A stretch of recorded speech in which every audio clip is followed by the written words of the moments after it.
Welcome to Conversations on the Coast, the Bay Area's premier author interview program. And today we're welcoming a Pulitzer Prize-winning author.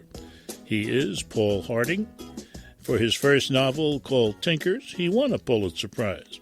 And his second one, he's not sure if it's going to win a Pulitzer. Are you sure this time? They usually don't hand them out. They don't hand out more than one. Oh, okay. The title of his new novel is Enon. His publisher, as before, is Random House. Welcome aboard. Thanks, Jim. It's good to be here.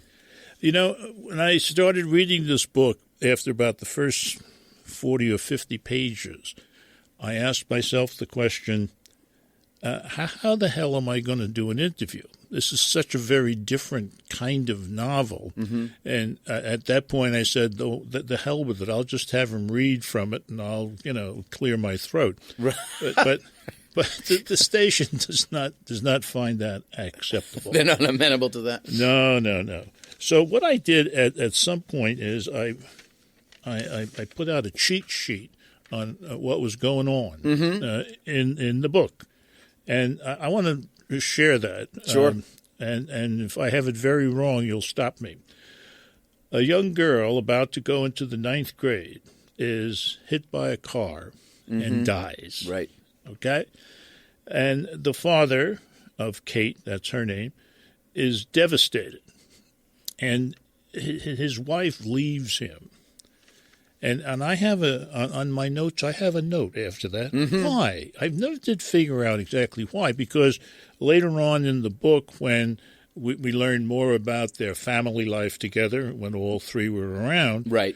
It's not an easy life, but it doesn't seem to be terribly dysfunctional. Right. The way. There are a couple of things. One is that I thought of the marriage that Charlie and Susan, the characters, have as one that they got married when they were very young. They got pregnant very quickly, and the marriage held together so long as the child they loved in common was in the family. And when the child dies, the marriage more or less evaporates. I also, from the very beginning of of writing the novel, I knew that the book was going to be basically a soliloquy, a monologue. It was going to be one person talking directly to the reader. Tinkers was sort of more like I thought of Tinkers as like a string quartet or something. They're different voices and they counterpointed, but this was going to be more like St. Augustine or something, like the Confessions. He's sitting very close to you, and he's baring his soul, and it's one voice kind of out of the darkness of this tragedy, trying to account for himself, trying to account for his reaction to his daughter's death. The word soliloquy is perfect. I hadn't thought of that. I didn't think about it until I was about halfway through the book, and I realized, this is what this is. But it is actually that. Yeah, it's what's going on, seen by one person in all its aspects. Right. That's right. All its aspects. That's the important part, and that's what makes the book interesting. Yeah, he's trying to account for everything, and so the book is what comes up in the book is what he chooses to tell the reader about in the attempt to sort of encapsulate the whole experience. Mm-hmm. Now, his house, he lives in it alone. Right. The total slob. Yeah. Becomes a total slob. Becomes a disaster. Yeah. Becomes a disaster. And at one point, I said, you start writing about how I'm finally going to do something about this, he says. I'm finally going to clean this damn thing up. I'm going to do this. I'm going to do that. He even envisions, which he does a lot of, himself in a freshly pressed pair of pants. He imagines himself into a pristine, and a clean shirt, and he's sitting there, and his daughter, whom he imagines in his life many, many times in the book, is sipping iced tea. Yeah, and then he cleans the house, and it still looks terrible, and it doesn't provide the the catharsis that he's hoping for. It doesn't provide the healing that he hopes for. Yeah. The way you put it in the book, I wrote down, the satisfaction I so much desired taunted me from just beyond reach. Yeah, yeah. Poor guy. Yeah, I mean, a lot of the book. I mean, the guy has a conscience. So when his daughter dies, he goes down the tubes and he lets the house go. He lets himself go. He starts boozing. He breaks his hand, and so he starts abusing painkillers. But the whole time he's doing all of these terrible things, he knows he shouldn't be, which is a very, very common human experience, all the way from, like, I shouldn't have that slice of chocolate cake. I shouldn't smoke the cigarette. Right. I shouldn't betray my spouse. I shouldn't leave my brother along the wayside. So it's that idea of, it's almost like St. Paul's letter to the Romans, where he says, the evil that I do not wish to do is what I do. And the good that I wish to do is what I do not do. And I just feel like that's a wonderful, universal human subject to write about. Yeah, it surely is. You give us that very well in those scenes with the drug pusher, where he's ill at ease. He can hardly ask for what he wants. Yeah, and he's just mortified by the situation that he's in, and by that point he's compelled to go to the drug dealer for more pills. You know what I think we should do when we come back? We'll take a look, or at least a moment or so, to look at some of the other characters in Enon. Stay tuned. You're listening to Conversations on the Coast with Jim Foster. Follow us on Twitter at Jim Foster COC, or send an email to jimfostercoc@gmail.com. Enon, the new novel by Pulitzer Prize-winning author Paul Harding, is the book we're talking about today. It's published by Random House, and a place not known a lot for its book reviews, the New York Daily News. Of all places. I mean, goodness gracious, sports and stuff like that. Yeah. But books, movies they do, but books. Right, yeah. Well, here in part is what they say. Paul Harding is a descendant of William Faulkner. Right. Sounds good so far. Yeah, I like what I'm hearing. It? Right. I'll go on. Yeah. It takes great skill to describe everyday tragedy in an engaging way, and Harding succeeds. Enon is a lovely book about grief, the ways in which we punish ourselves for feeling it, and ultimately how we rebuild our lives, even when they seem unsalvageable. Mm-hmm. Try saying that 3 times. Right. And that is the point of the book. I think that's right. I mean, since it's fiction, you don't write thematically. I didn't write a book about grief. I wrote a book about a character named Charlie Crosby who suffers grief. I didn't want to have any kind of theoretical or clinical kind of boilerplate idea of what grief is and then make him conform to it. I just listened to him moment by moment as he described his experience sentence by sentence, so that the reader doesn't have to consent to some sort of theoretical or abstract idea about grief before he or she gives himself over to the result character. is a book that examines grief in a very deep way, but non-clinically. It stays, in the form of the novel where it belongs. Absolutely, right. Because once you start doing something clinically in a novel, it's not a novel anymore. It's not a good novel. Yeah, I think of it as it's experiential. It's the subject describing, his own experience of it. Yeah. Among the characters in the book, you and I have agreed off air, is Enon. Yeah. Yes, Enon, the name, spelled Enon.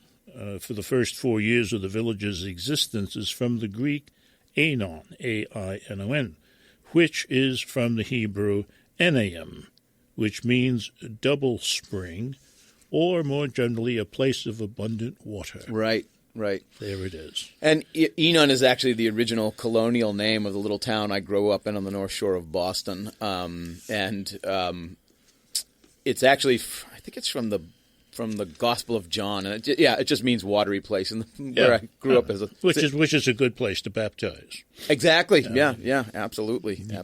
You gotta have it. So Enon is a character in the sense that the main guy, Mr. Crosby, never leaves there. That's right. In the book. I don't think he's always within the borders, so to speak. Yeah. Of that area. And it makes his, if you'll excuse the expression, nomadic life possible. Yeah. Like he doesn't get arrested. Right. For running around the golf course late at night. Late at night. the byways and back lanes of Enon at all hours. Yeah.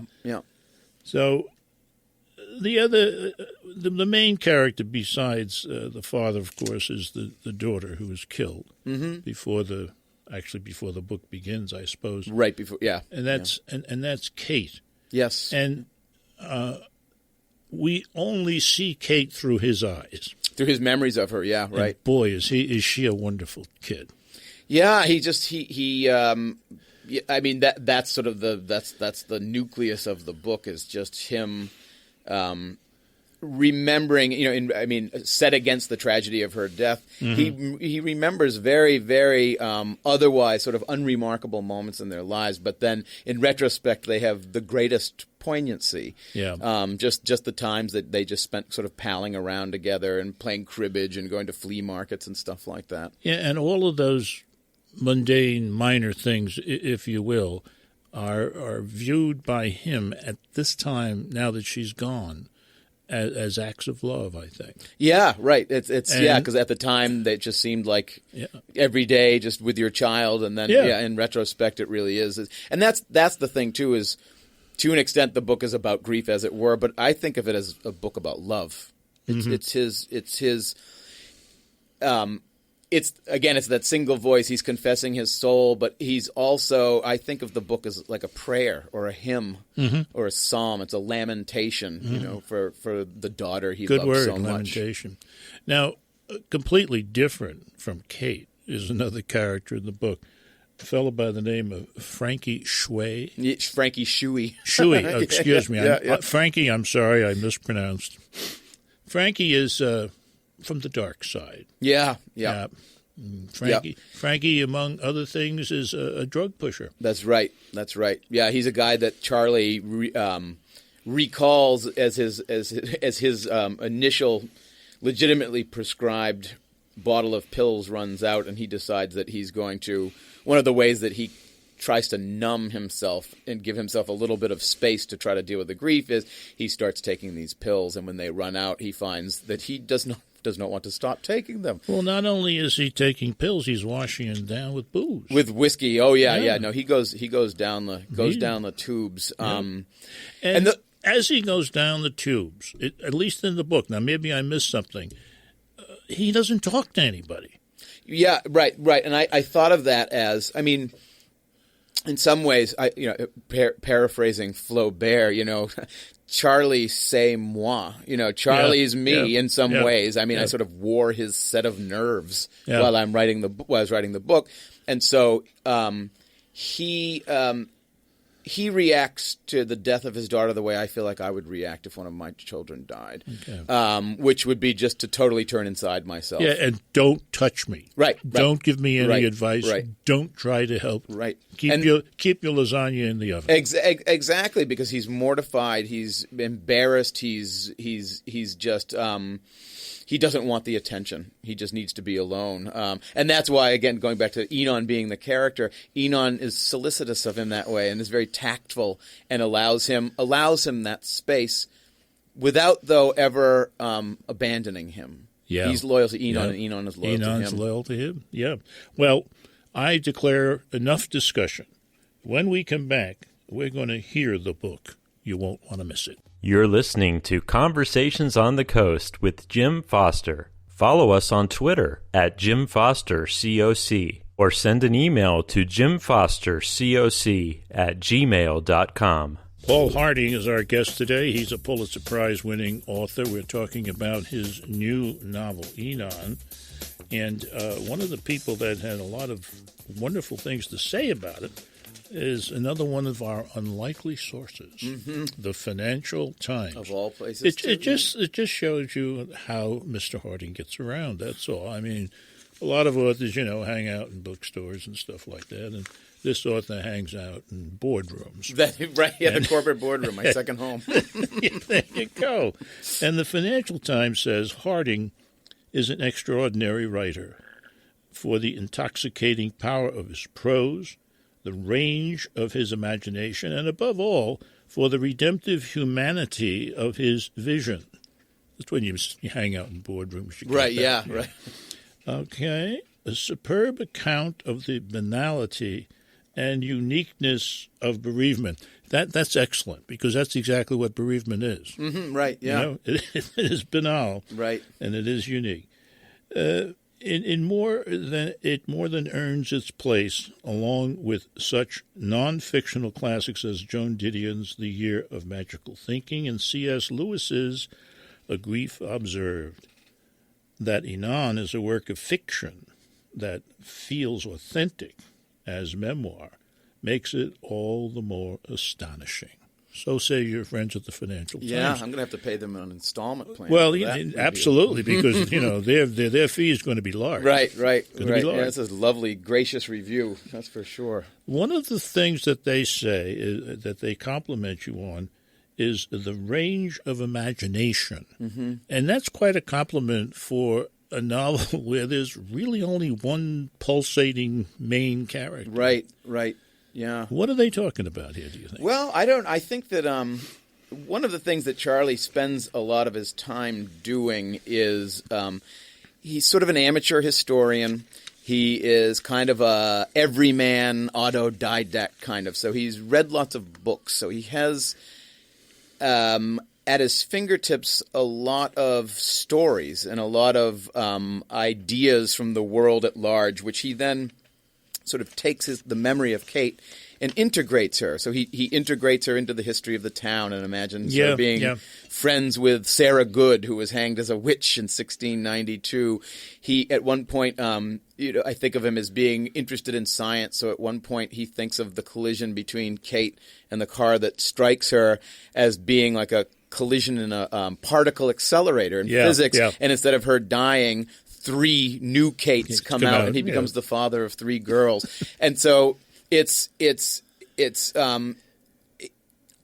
all of this takes place in his memory and in his imagination. Mm-hmm. He has a good imagination, or he has my imagination, but it's sort of, I wanted to give him everything that occurred to me, because those stories are a way, the stories that he tells himself are like the stories we all tell ourselves. We construct narratives. We make stories in order to make sense of our lives. It's almost a basic human activity.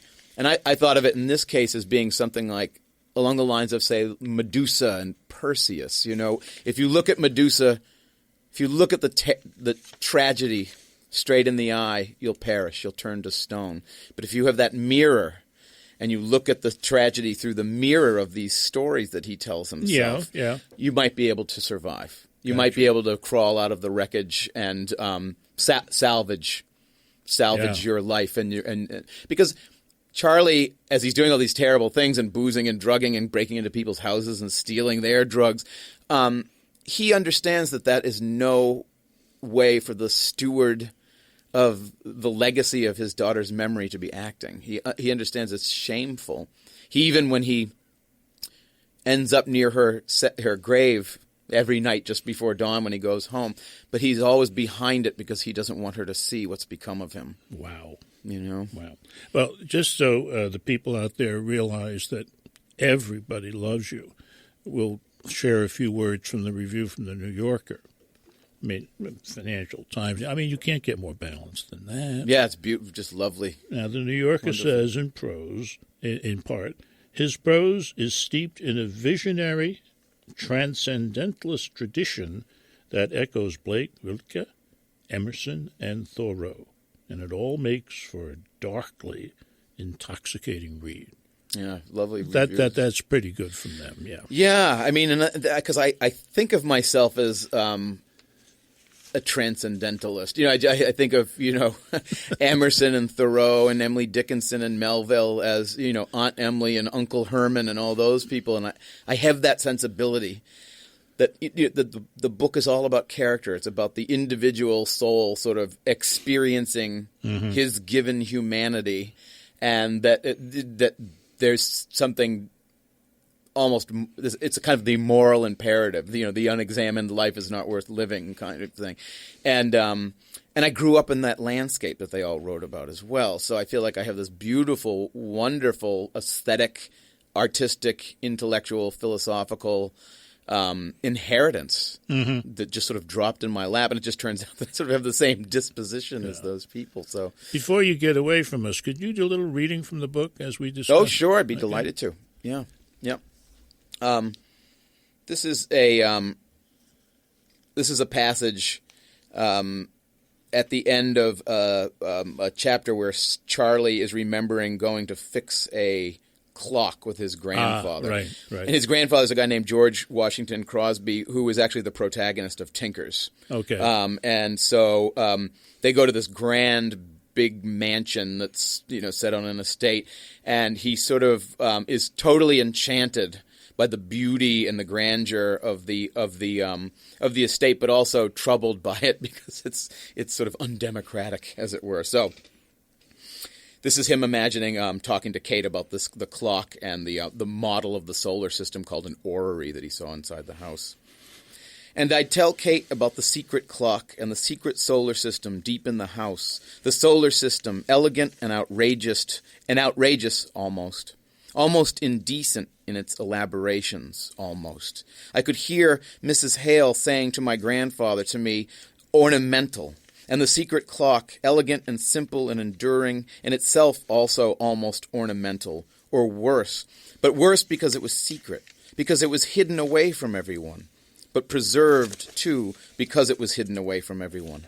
Almost secret, I thought, because I know about it, and my grandfather did, and Kate knows about it now, too, but hasn't seen it, hasn't been into the inner rooms, the sanctum of the temple, and seen the ark, seen the actual wooden case hung with the simple mechanism and fitted with the simple, clear dial, painted with the simple, clear, unadorned black Arabic numbers and nothing else, and not donated to some Harvard and degraded to being another anonymous plank in its hoard of bric-a-brac, stuck in a corner of a room where faculty members and committees meet in order to resolve on more meetings and committees and faculty members, and so maddeningly exclusive and precious both, and incurably so. And the incurable pull inside me that Mrs. Hale's house and the clock and the orrery exerted was impossible, and yet so. And sometimes even made me want to sob, and I felt ashamed to be taking my daughter back to our little house, which seemed those times dingier and more poorly kept than ever, its tabletops piled with newspapers and bills and shoes and laundry and crumbs on the counter, its cheap hand-me-down furniture more like a den for little animals than a house for humans, and hot and stuffy instead of cool in the summer, and freezing and drafty instead of warm in the winter. And sometimes on those nights I lay awake in bed haunted by Mrs. Hale's house, there in what felt like the dead center of the village, almost Enon's essence itself, but not quite, more its trope, its idiom, its veil, prosperous and merciful, bland and trivial, wicked and fallen, and I across the way in my little shack, alien, native, insomniac, and enthralled. Enon is a novel that will give you an experience you've never had before. We've been pleased to be talking to Paul Harding, the author. This has been Conversations on the Coast, and I'm Jim Foster. Follow us on Twitter at Jim Foster COC, or send an email to jimfostercoc@gmail.com.